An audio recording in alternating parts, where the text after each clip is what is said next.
Hello, my name is Tyler Wynot. I currently attend the School of Southern New Hampshire University and majoring in sales and management. I am also a junior who is planning to graduate in the spring of 2022. I live in Ipswich, Massachusetts, where I have worked both in management and in sales. In sales, I have worked with my father in Napa Auto Parts, where I have sold countless items on the table, on the front desk, I mean, as well as in the Marini Farms corn maze. I was also in sales as well as management in that department.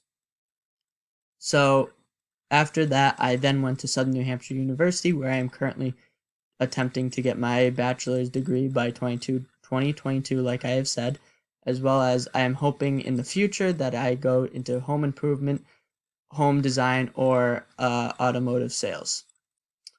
So, what sets me apart from anyone else? Well, I am a well driven person, I learn quick on my feet, and I work well with others. I feel that these three things are kind of the core of sales and management, and I feel I have these on lockdown.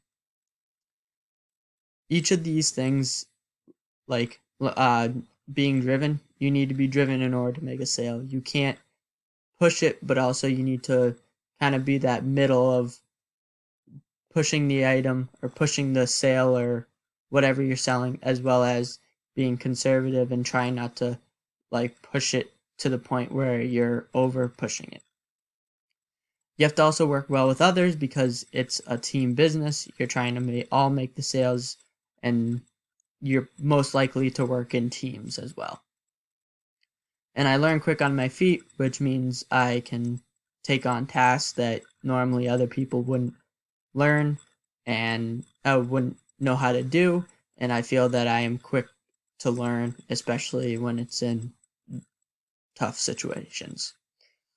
So one thing that I've overcome a challenge is my brain. So I have a 504 for most of my life, which is like this special like education help.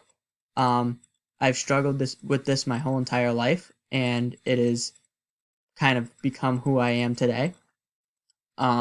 What this means though is that my brain takes longer to process something sometimes, especially when it's in schooling. So I've used that 504 for most of my life. Um, as a result, I know it's not part of the job. I know it's not job related, but I feel that it's a big part of who I am and who I've become. Um, Thank you for listening, and I hope you've learned something.